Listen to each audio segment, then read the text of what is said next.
The wind screamed across the frozen surface of Calith 4 like a wounded animal. It carried ice and death in equal measure. The small moon orbited a gas giant at the edge of known space, and on this night, temperatures had fallen beyond anything the colony had ever recorded deep beneath the glacier. In a cave carved by her own claws 3 seasons ago, matriarch Serena pressed her body against the cold stone floor. Her silver-blue fur, usually thick and proud, now lay flat against her skin. Frost had begun to form on the tips of her ears. But she did not move. She could not move.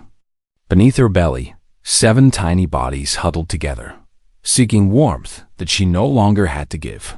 Her cubs. Her precious newborn cubs. The Velthri were a proud species. They resembled the wolves of a distant planet called Earth, though they stood taller and walked on 2 legs when they chose. Their eyes glowed like amber in the darkness, and their bodies were built to survive the coldest winters. For 10,000 years, they had thrived on frozen worlds where other species would perish in hours. But cubs were different. Newborn Velthri cubs could not regulate their own body heat. Their fur was thin and soft, meant for the warmth of a mother's belly and the safety of a heated den. The organ that would one day let them survive any cold had not yet developed. For the first 30 days of life, they depended entirely on their mother and the den's warmth. The geothermal generators had failed 6 hours ago. Serena had felt the change immediately. The gentle warmth that flowed through the den's walls had stopped. At first, she thought it was temporary, a small malfunction. The colony's engineers would fix it soon. But then her communication device had crackled with desperate voices. The main power station had exploded. Some kind of fuel leak. The backup systems were frozen solid. The entire colony was losing heat, and there was nothing anyone could do. She had sealed the den entrance to trap whatever warmth remained. She had wrapped her body around her cubs, giving them everything she had. She had activated the emergency beacon, sending a distress call into the cold void of space. And then she had waited. The Galactic Concord had rules for emergencies like this. Very specific rules. Only rescue teams of the same species could respond to biological distress calls. This law existed for good reasons. Different species had different needs. What help one might harm another. And there were cultural concerns too. Sacred spaces. Private rituals. Things that outsiders should not see. The nearest Velthri ship was 12 cycles away. Almost 2 standard weeks. Serena knew her cubs would not survive 2 weeks. They would not survive 2 days. Perhaps not even 2 more hours. She looked down at them now. These tiny lives she had carried inside her for so long. 7 small shapes, their eyes still sealed shut, their little paws pressing against her fur. They made soft sounds of distress. They could feel the cold creeping closer. They did not understand why their mother could not make it stop. The smallest one, a female, had stopped moving 10 minutes ago. Serena had nudged her gently with her nose, and the cub had stirred weakly. Still live, but barely in the old language of her people. Serena had named the smallest cub Ishka. It meant unexpected gift. She had been the last to emerge, smaller than her siblings, struggling from the first moment. The healers had warned Serena that Ishka might not survive even under perfect conditions. Now, in this frozen darkness, the little one's chances had fallen to almost nothing.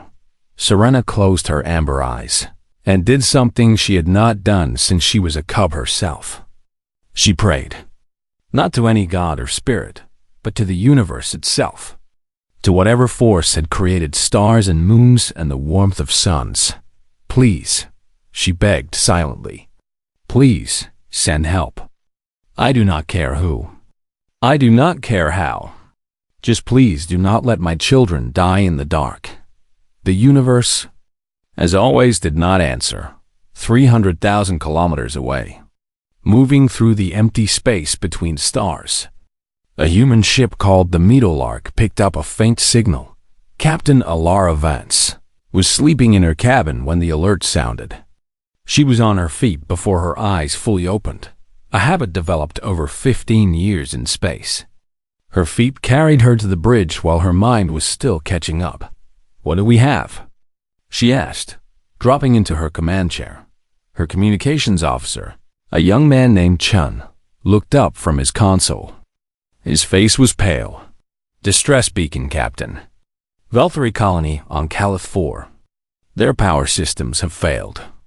Temperatures are dropping fast." Vance frowned. "Have they contacted the Concorde?" "Yes, ma'am. But the nearest Valkyrie response team is 12 cycles out." 12 cycles? That's too long. What about other Concorde ships? Chun hesitated. "That's the thing, Captain. There's a biological emergency component to the signal. A birthing den. Newborn cubs." The bridge fell silent. Everyone on the Meadowlark knew what that meant. Under Concorde law, only Valkyrie could respond to a Valkyrie biological emergency. Any other species that interfered would face serious consequences. Sanctions, imprisonment. Their ship could be taken away. Their species could lose its place in the Concorde. Humanity had only joined the Galactic Concorde 3 years ago. They were still on probation, still proving they could follow the rules, still trying to show the older species that they belonged among the stars. Dr. Yusuf Okonkwo, the ship's xenobiologist, appeared on the bridge. He must have heard the alert from his lab.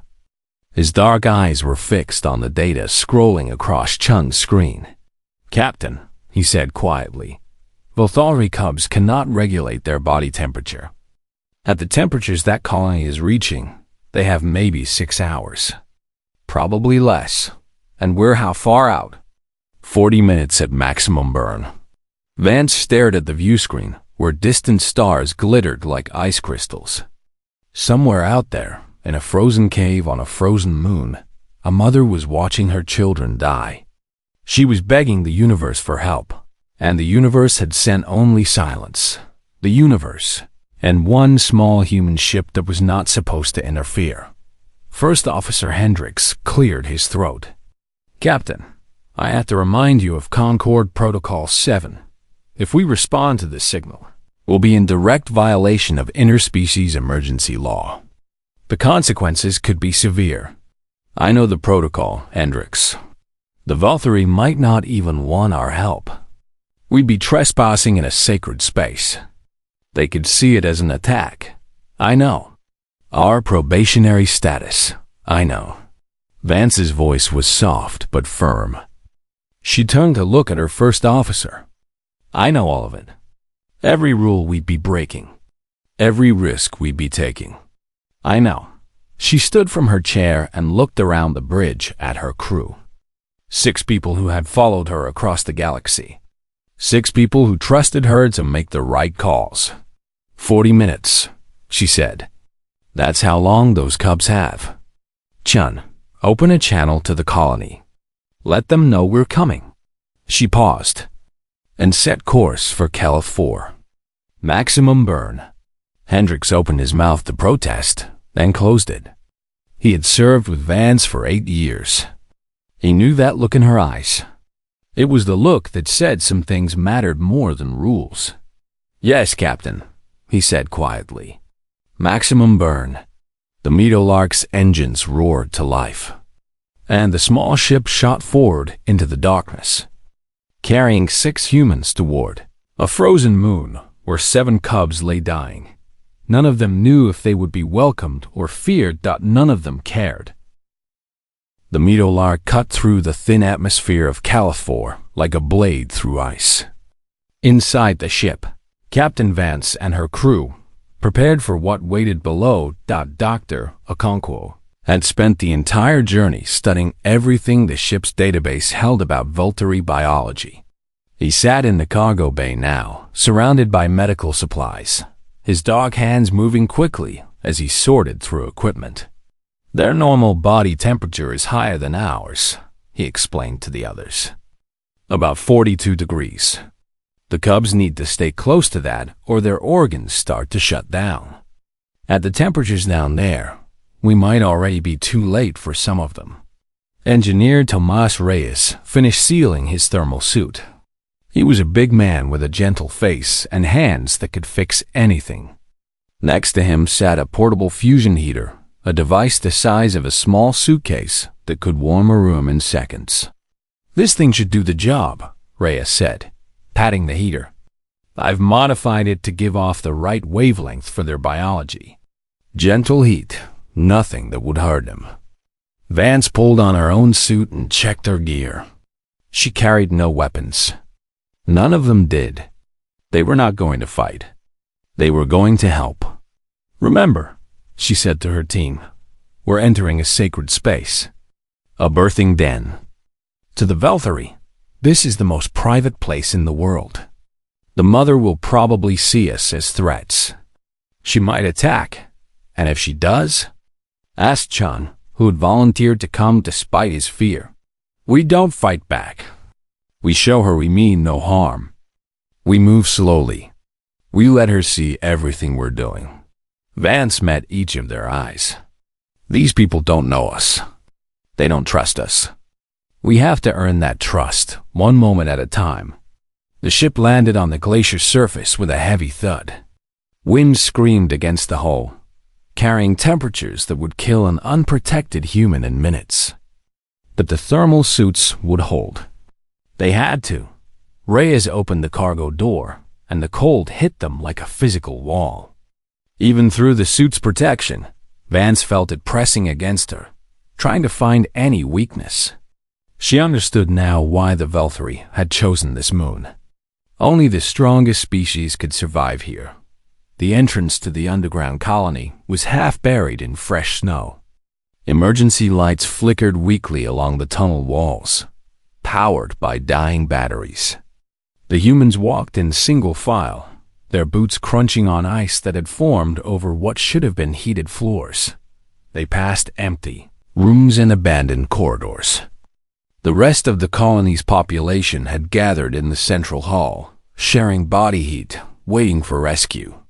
But the birthing den was elsewhere, deeper in the glacier, in a place where tradition demanded mothers be alone with their young. Dr. Okonkwo checked his scanner. "This way.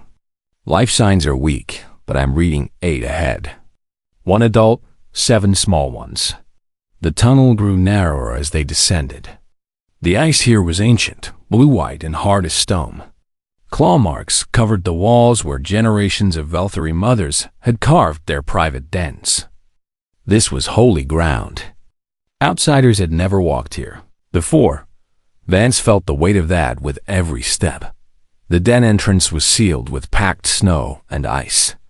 On the other side, she could hear something. A low sound barely there. It took her a moment to realize what it was. Whimpering. Tiny voices crying out for warmth that would not come. "Open it," she said quietly. Carefully, Reyes used a small heating tool to melt through the seal. The ice gave way slowly, steam rising into the frozen air. When the opening was large enough, Vance stepped through first. The den was dark, except for a faint blue glow from ice crystals in the ceiling. And there, in the center of the small cave, lay Serena. The Valkyrie mother was curled into a tight ball, her silver-blue fur covered in frost. Her amber eyes snapped open as the humans entered, and a low growl rose from her throat. It was the sound of a creature who had nothing left but the will to protect her young. She tried to rise, to put herself between her cubs and these strange furless aliens. But her legs would not hold her. The cold had taken too much. She collapsed back onto the stone floor, still growling, still defiant. "Easy," Vance said softly, holding up her empty hands. "We're not here to hurt you. We're here to help." Serena did not understand the words. Humans and Valkyrie did not share a language, and the translation devices needed time to calibrate. All she saw were strange creatures with flat faces and weird covering on their skin. invading her most sacred space. She snapped her teeth at Vance, a warning. "Stay back. Do not touch my children." Vance did not back away. She moved slowly to the side, giving Serena a clear view of Reyes as he set down the fusion heater. The engineer moved with deliberate care, showing every motion, hiding nothing. "Tomas," Vance said calmly. "Turn it on." Low setting. Reyes activated the heater. It hummed softly, and warmth began to spread through the den. Not fast, not harsh, but steady and gentle. The kind of warmth that seeped into frozen bones and reminded them what it felt like to live. Serena's growling faltered. Her amber eyes moved from the humans to the strange device to the warmth now touching her fur. She did not understand what was happening, but she felt it. For the first time in hours, she felt heat that did not come from her own failing body. Dr. Okonkwo knelt near the edge of the den, keeping his distance, holding up a medical scanner. "Captain, the cubs are hypothermic. Several of them are in critical condition. I need to examine them, but I'll need to get closer." Serena's growl returned, weaker now but still fierce. Vance made a decision. She walked slowly toward the Velthary mother, each step measured and visible. Serena watched her with eyes full of fear and exhaustion. The growl grew louder, then softer, then stopped entirely as the mother's strength finally gave out. Vance knelt beside her. Very slowly, she removed one of her gloves. The cold bit into her bare skin immediately, but she ignored it. She reached out and placed her warm human hand on Serena's frozen paw. The touch meant nothing in human culture. A simple gesture. But she had read about the Velthary during the journey here. She knew that physical contact between strangers was almost never done. It was too intimate, too meaningful, reserved only for family, for pack bonds that lasted a lifetime. Serena's eyes went wide. This alien creature, this strange being from another world, was offering her the touch of kin, offering warmth from her own body, freely given, without being asked. Vance did not speak. Words would not have helped anyway. She simply sat there, holding the mother's paw, letting her body heat flow into frozen fur. Her eyes met Serena's amber gaze and held it. "I know you are afraid," that gaze said. "I know we are strangers. But your children are dying, and we have come to save them. Please, let us help." Something broke inside Serena. Not her will, not her courage, but the wall she had built around her terror. She looked at this human, this impossible creature who had crossed the void of space to sit in a frozen cave and hold her paw. And she saw something she had never expected to see in alien eyes. She saw a mother's love for children. Slowly, painfully, Serena moved aside. She exposed her cubs to the strangers, these humans who had broken every law to reach her. It was the hardest thing she had ever done, but the warmth spreading through the den was real.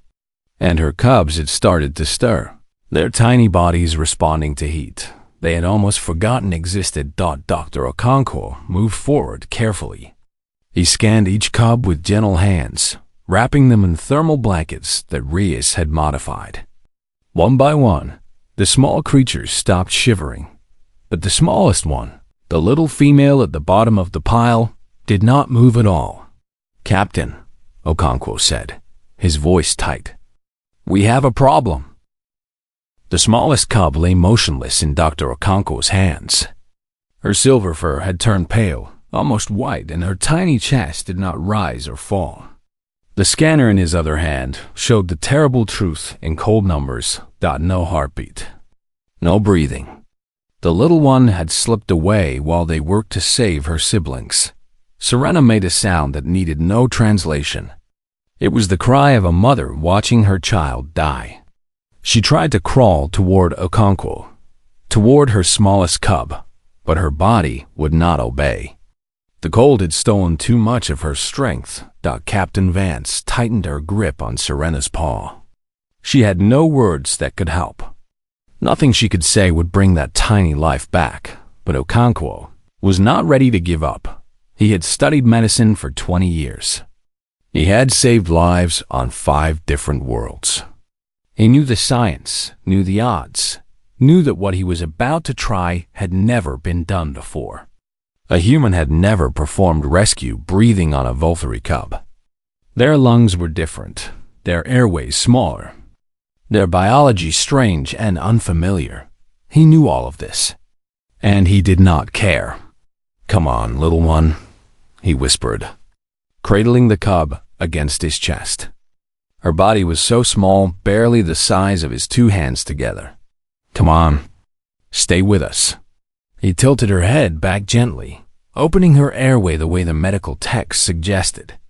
He placed his mouth over her tiny muzzle, forming a seal as best he could. And then he breathed. Warm human air flowed into frozen Volturi lungs. Okonkwo watched the small chest, looking for any sign of movement. Nothing. He breathed again, gentle and steady. Not too hard, not too fast. Serena watched with wide amber eyes. She did not understand what this alien was doing. Mouth to mouth. Breath shared between strangers. In her culture, such an act was more intimate than any other. It was the way mothers breathed life into cubs who came into the world too weak to breathe on their own. It was sacred, and this human, this creature from another world, was doing it for her daughter. Okonkwo breathed again, and again. His own lungs burned from the cold air he had to take in between breaths. Frost formed on his lips where they touched the cub's fur. But he did not stop. Reyes knelt beside him, holding the thermal blanket ready. Chun stood at the den entrance, keeping watch, his young face pale with fear and hope. Vance stayed with Serena, holding her paw, refusing to let go. 10 breaths. 20. The scanner still showed nothing. "Yusuf," Vance said softly, using his first name for the first time in years. "It might be too late." Okonkwo shook his head. "Not yet. Not while I can still try." He breathed again.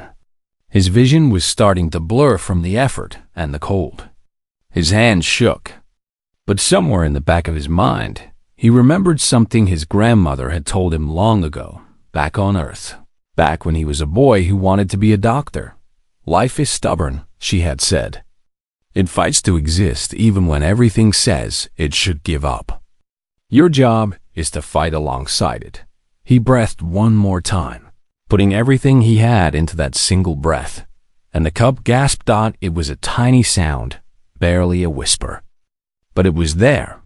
Her small chest rose on its own, shuddered, then rose again. The scanner began to beep, showing a heartbeat. Weak and fast, but real. Okonkwo let out a breath he had not realized he was holding. Tears formed in his eyes and froze on his cheeks before they could fall. "That's it," he said, his voice cracking. "That's it, little one. Keep breathing. Keep fighting." He wrapped the cub in the thermal blanket and held her against his chest, sharing his body heat with hers. Her small paws twitched. Her sealed eyes moved beneath their lids. She mewed softly, the sound of a creature confused but alive. Serena made another sound, completely different from before. This was not grief. This was something deeper. Something that existed in every mother of every species across every world. Relief. Gratitude. Love. So powerful it hurt. She pressed her cold nose against Vance's shoulder and began to shake. The Volturi did not cry with tears the way humans did. They cried with their whole bodies, trembling silently, letting the emotion flow through them like water through ice. Vance held her gently, one arm wrapped around the alien mother's shoulders. She did not say anything. She did not need to. Some moments were beyond words, beyond language, beyond the differences between species. Reyes had tears running down his own face. He wiped them away roughly and turned his attention back to the heater, adjusting it carefully to keep the den at the perfect temperature. Chun leaned against the wall, his legs weak. watching the scene with something like wonder in his eyes. They stayed like that for a long time. The heater hummed. The cubs stirred and nursed, their small bodies warming under the thermal blankets. Serena slowly regained her strength as the cold released its grip on her muscles. Okonkwo did not let go of the smallest cub. He held her against his chest, feeding her warmth, speaking softly to her in words she could not understand. "You scared us," he told her. "Don't do that again. You have a lot of life ahead of you, little one. A lot of stars to see." The cub pressed closer to him, seeking his heat, trusting him completely, even though he was strange and different and not her own kind. Hours passed. The den grew warm and safe. Outside, the storm continued to rage, but inside this small cave, there was only peace. When Serena finally found the strength to speak, her voice came out as a rough whisper. The translation device had calibrated itself by now, picking up her words and converting them to sounds the humans could understand. "Why?" she asked, looking at Vance. "Your laws forbid this. Your people could punish you. Why did you come?" Vance thought about the question. She thought about the protocol she had broken, the risks she had taken, the consequences that might be waiting for her. "Because we heard you calling," she said simply. "Because your children were dying. Because we had the power to help. But you do not know us. We are strangers. Yes, you gain nothing from this. Your own kind may suffer because of what you have done. Yes." Serena stared at her, amber eyes searching for something that made sense. "Then why?" Vance smiled, a small and tired smile. "Because that's who we are. Humans have done terrible things across our history. We have hurt each other in ways that shame us still. But we have also done this. We have run into burning buildings to save strangers. We have given our food to people we have never met. We have crossed oceans and stars to help those in need." She looked at the cubs, sleeping peacefully now, their small bodies warm and safe. "We are not a perfect species," she said. "We never will be. But when we hear a mother crying for her children, when we see the helpless suffering in the cold, something inside us refuses to look away. Something makes us move forward, even when it costs us everything." She turned back to Serena. "That something is the best part of us, and we will never let go of it." Serena was silent for a long moment. Then she leaned forward and pressed her forehead against Vance's shoulder. The Velthari gesture of deepest respect. "Among my people," she said quietly, "there is an old word, pack. It means those who belong to each other, who would die for each other, who share warmth against the cold." She lifted her head and met Vance's eyes. "I never thought I would use that word for strangers, but I do not know what else to call you." Vance felt something warm spread through her chest that had nothing to do with her thermal suit. "We have a word too," she said. "Family. It means the same thing. And sometimes family is not about blood. Sometimes it's about choice." Outside, the storm began to quiet. The long night was finally ending. And in a small den beneath the ice, two species who had never truly met before sat together in the warmth, no longer strangers. The Velthari rescue ship arrived 14 hours later, cutting through the clearing skies like a silver arrow. Commander Vorath led his team into the colony, expecting to find tragedy and death. Instead, he found the humans. They were sleeping in shifts against the far wall of the den, their strange flat faces peaceful in rest. The portable heater hummed softly, keeping the space warm. And in the center of the cave, Serena lay with her 7 cubs, all of them alive, all of them nursing. Vorath did not know what to feel. By every law of the Concord, these humans had committed a serious crime. They had entered a sacred Velthari space. They had touched newborn cubs. They had performed acts of intimacy that should only happen between pack members. But the cubs were alive. Every single one. The commander's report to Concord authorities was short and factual. He described what he found without adding his own feelings. The humans were taken into custody, politely but firmly. Their ship was escorted to Concord Station 9 for a formal hearing. The trial began 3 days later. The courtroom was vast, built to hold representatives from dozens of species. 12 judges sat on a raised platform, each one from a different member world of the Concord. Their faces showed nothing, trained by years of practice to hide all emotion. Captain Vance stood before them with her crew.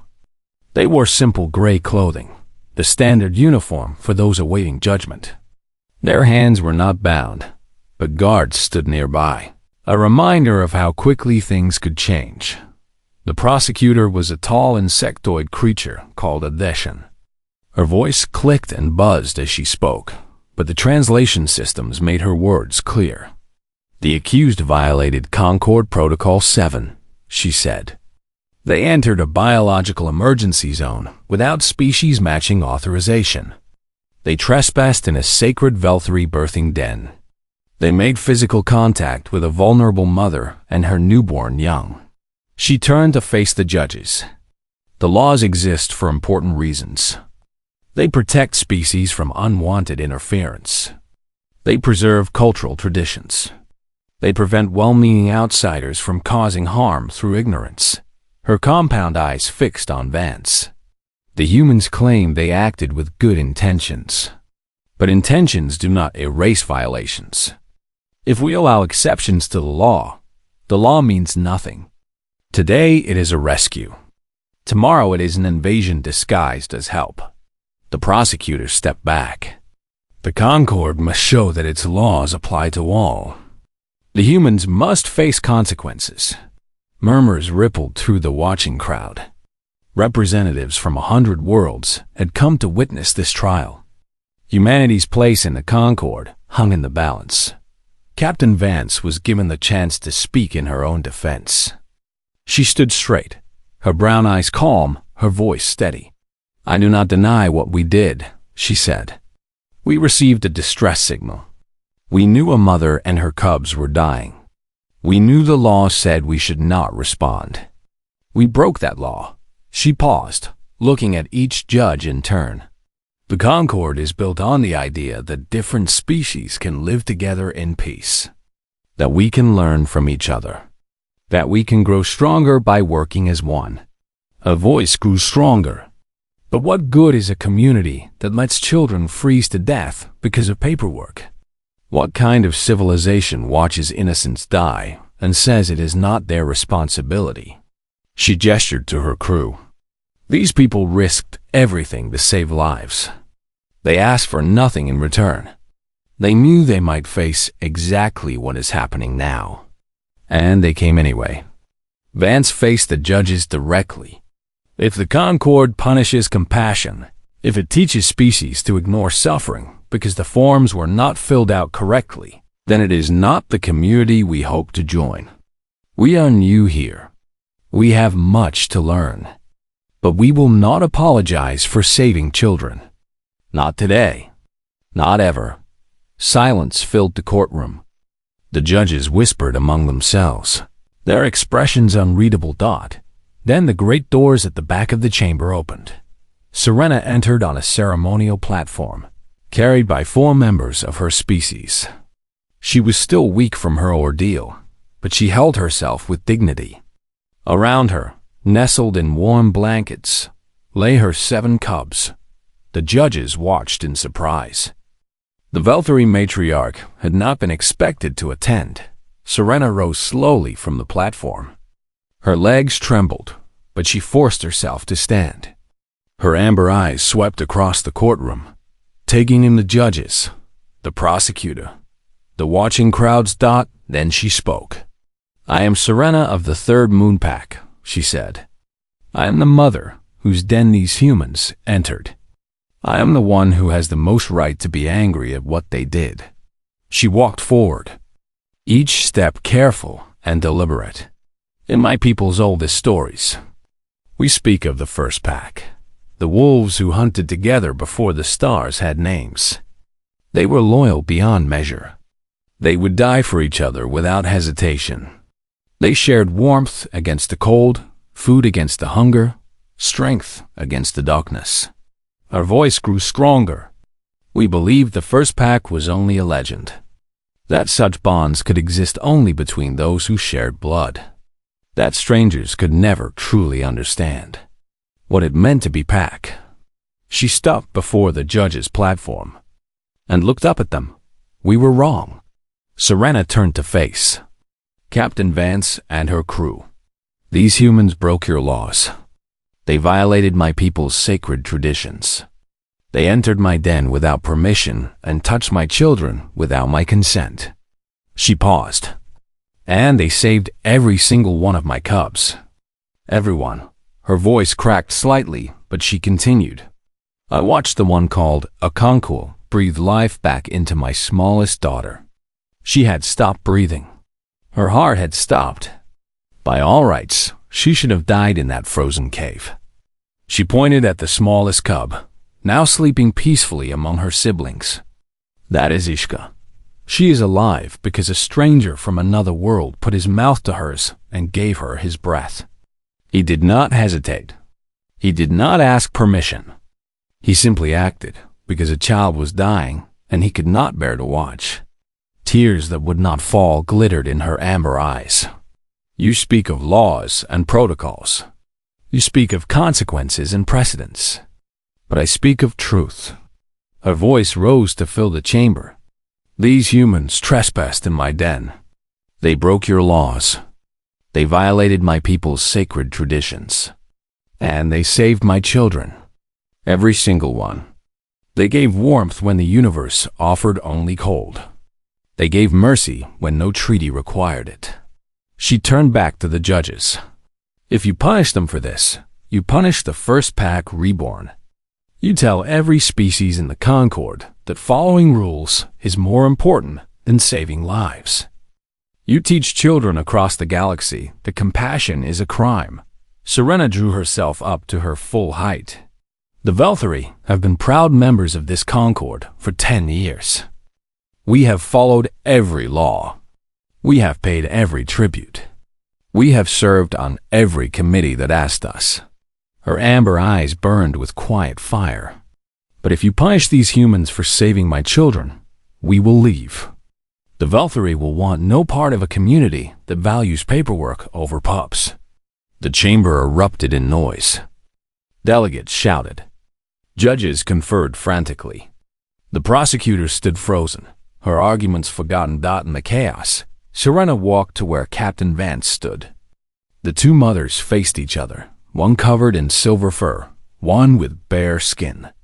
Two species who should have been strangers. Serena performed the Velthari bow of deepest respect, lowering her head until her nose nearly touched the floor. Thank you, she said quietly. Words meant only for Vance. Thank you for my children. Thank you for teaching me what pack truly means. Vance reached out and placed her hand on Serena's shoulder. Thank you, she replied, for reminding us why we came to the stars in the first place. The judges called for order. It took a long time for the chamber to quiet. When it finally did, the head judge, an ancient being with scales like polished stone, spoke in a voice heavy with thought. We will recess to consider all testimony. This matter is more complex than any of us anticipated. The chamber began to empty, but everyone who had been there knew that something had changed. Something important. Something that could not be taken back. The trial was not over, but the outcome was no longer certain. The judges deliberated for 5 days. During that time, something unexpected happened across the Concord. The story of the frozen den spread from world to world. Beings of every species heard about the human ship that had broken the law to save Velthari cubs. They heard about the doctor who breathed life into a dying child. They heard about the mother who threatened to leave the Concord rather than see her rescuers punished. Messages flooded the Concord communication networks. Some demanded justice, punishment for the lawbreakers. But far more spoke of something else. Species after species, world after world, voices rose up to say the same thing. The humans did what we should all do. The humans showed us what the Concord should truly mean. On the sixth day, the judges announced their verdict. The charges were dropped. Captain Vance and her crew were free. Their ship would be returned. Their records would be cleared. But that was only the beginning. The head judge spoke to a chamber packed with delegates from across the galaxy. This court has struggled with a difficult question, she said, her ancient voice echoing through the silence. The laws exist for good reasons. We do not dismiss those reasons lightly. But we have also been reminded that laws must serve life, not the other way around. She looked at Vance and her crew. The humans acted against protocol. They risked their own futures to save strangers. And in doing so, they held up a mirror to all of us. They showed us what we have forgotten in our careful treaties and cautious agreements. The judge's eyes moved. Across the watching delegates, the Concord will revisit Protocol 7. A new provision will be added. In cases of imminent death involving the young of any species, responding ships will be authorized to render aid regardless of species matching requirements. The only conditions will be demonstrated care, cultural sensitivity, and the preservation of life. The chamber burst into applause. Not from everyone, but from enough. A wave of approval that swept across species lines and political divisions. The new rule was never officially named. But in the records that no public eye would ever see, it was called the Vance Amendment. And it would save thousands of lives in the years to come. Captain Vance did not ask for recognition. She returned to the Meadowlark and went back to her survey missions. Dr. Okonkwo published a paper on Volthori, medical practices that became required reading at academies across the Concord. Engineer Reyes received a quiet commendation for his heating system, which was soon adopted for emergency kits on ships of every species. Chun, the young communications officer, requested a transfer to the Concord's Emergency Response Division. He spent the rest of his career answering distress calls, never hesitating, never asking whether the beings he helped were similar enough to him to deserve his help. Hendricks remained at Vance's side for another decade. The first officer who had learned that some rules were meant to be broken. These were the small legacies. The quiet ripple spreading outward from a single frozen night. But the greatest legacy was smaller still. Ishka grew strong. The run who had died and come back. The cub who carried the breath of a human doctor in her lungs grew into the strongest of Serena's children. She was not the largest. She would never be the fastest. But there was something in her eyes that set her apart. A fire that would not be dimmed. When she came of age, Iska did something no Valkyrie had ever done before. She applied to serve on a human vessel. The request shocked the elders of her pack. It confused the Concord bureaucrats who processed the paperwork. A Valkyrie, willingly choosing to live among humans? To work under their command? To share their cramped ships and strange food and confusing customs? Ishka stood before the placement board and spoke with calm certainty. I wish to learn, she said, how to carry warmth into cold places. The way the humans carried it to me. They could not refuse her. She was assigned to the Meadowlark II, a new ship built to replace the old one. Captain Vance had retired, but her spirit lived on in the crew who served where she once had. They welcomed Ishka with open arms. For 15 years, the silver-furred Valkyrie sailed among the stars with her human packmates. She was there when they answered a distress call from a damaged hive ship, saving thousands of insectoid beings who had never seen a wolf creature before.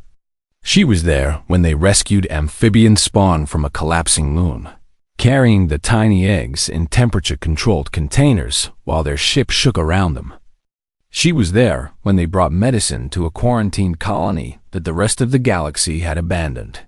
Every time they saved a life, Ishka told the same story. The story of a frozen den and dying cubs. The story of strangers who broke every law to offer warmth and mercy. She became known across the Concord. Not as a hero, though she was.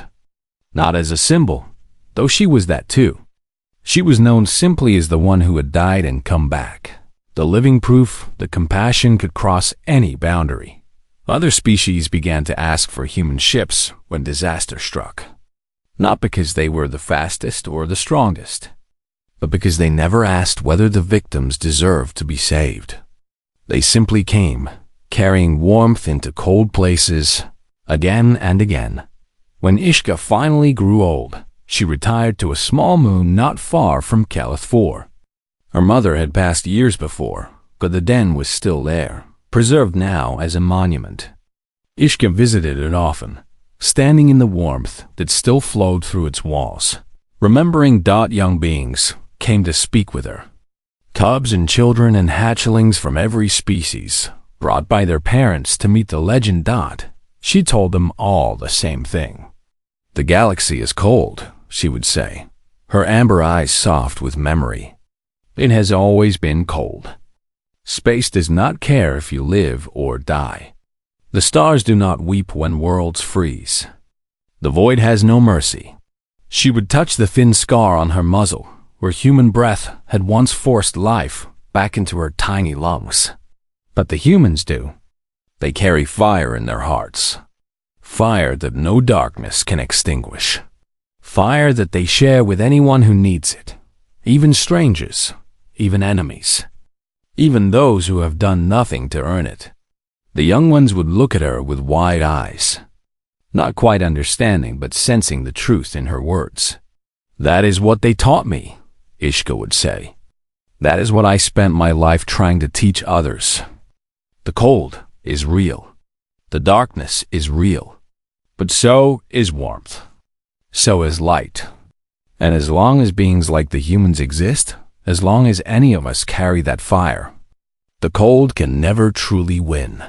She would smile then, an old wolf showing the gentleness that years of kindness had carved into her face. Go now, she would tell them. Live your lives. And when you meet someone shivering in the dark, remember this den. Remember what the humans did here. And then do the same. The children would leave, changed in ways they would not understand for years, and Ishka would remain. Sitting in the warm den, surrounded by ghosts of memory.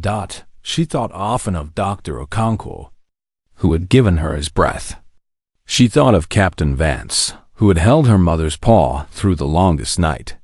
She thought of all the humans she had known, with their strange bare skin and their confusing emotions and their absolute, unshakable refusal to let anyone suffer alone. She had spent her whole life trying to understand them. And in the end, she had realized that some things could not be understood. They could only be felt: warmth, mercy, the simple choice to help, even when it cost everything. That was what the humans had given her. Not just life, but a reason to live it. The galaxy was cold. It would always be cold. But somewhere out there, human ships still flew through the darkness, carrying fire in their hearts. And that was enough. Ishka closed her amber eyes and let the warmth hold her. One last time. Outside, the stars burned on, cold and beautiful and eternal. But in the small den beneath the ice, there was only light.